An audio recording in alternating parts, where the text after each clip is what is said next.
Salve, salve, senhoras e senhores e rapaziada em geral. Está no ar mais um programa do 11 Jardas pra você, programa de número 7 nesta temporada de 2016.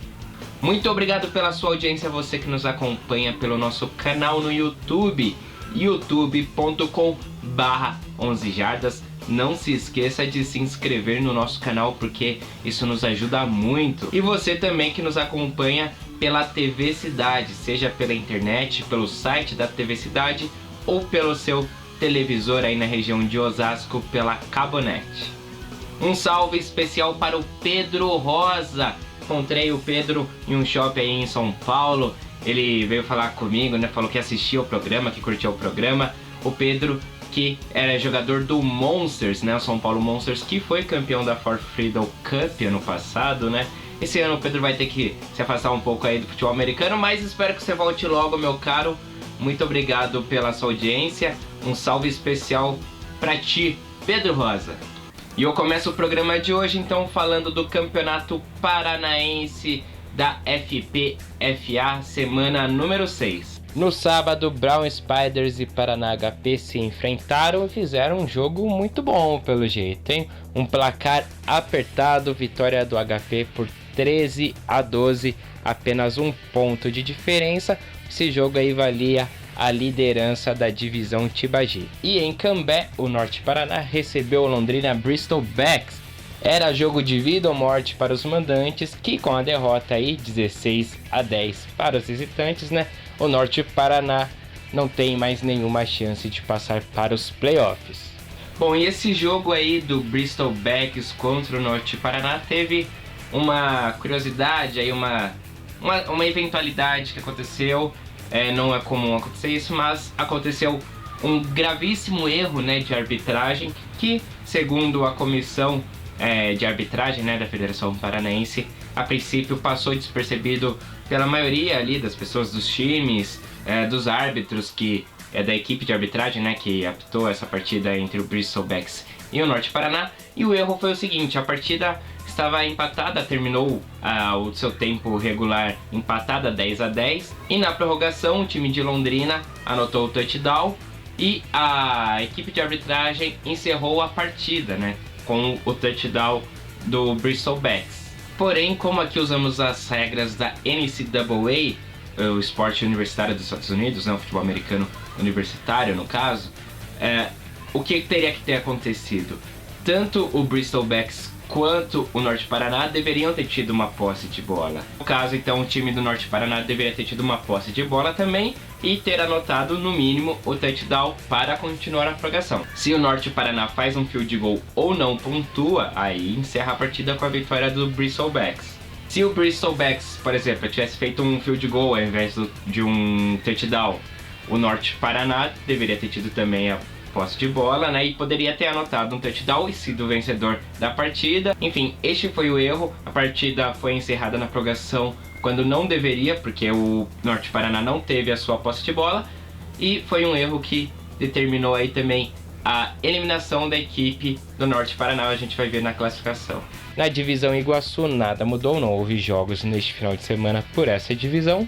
E na divisão Tibagi, o Paraná HP, com a vitória sobre o Brown Spiders, continuou na liderança da divisão.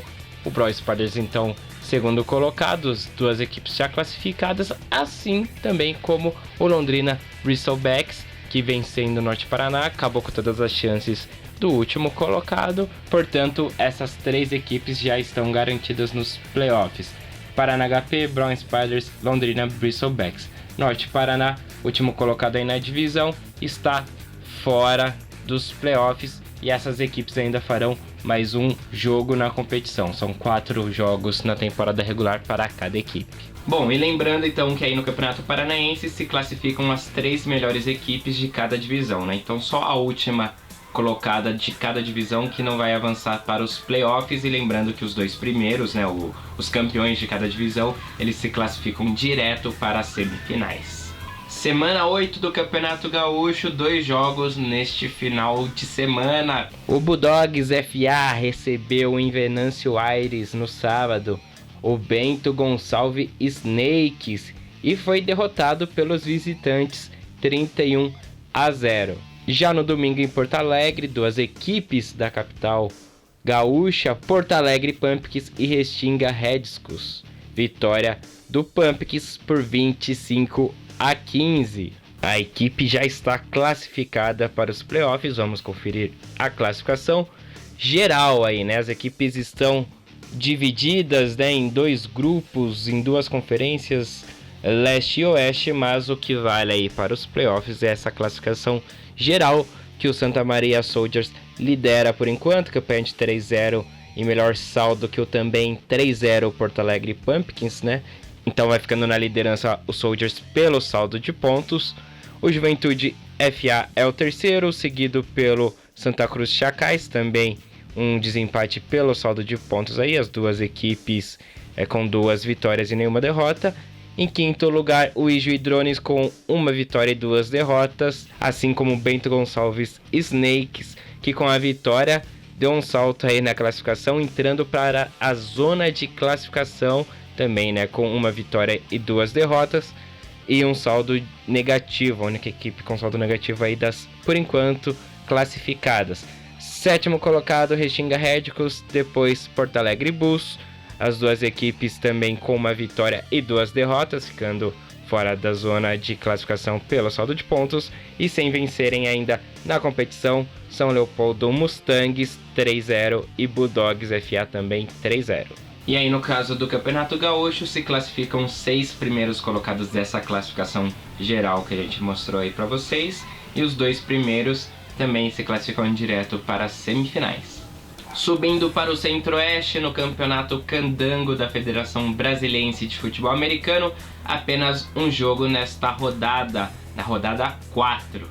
Em Aparecida de Goiânia, Goiás, o Rednecks recebeu o Brasília V8 e não tomou conhecimento dos adversários, meteu logo um barriguinha mole aí, 63-6 para o Goiânia Rednecks, que está com tudo nesta temporada de 2016.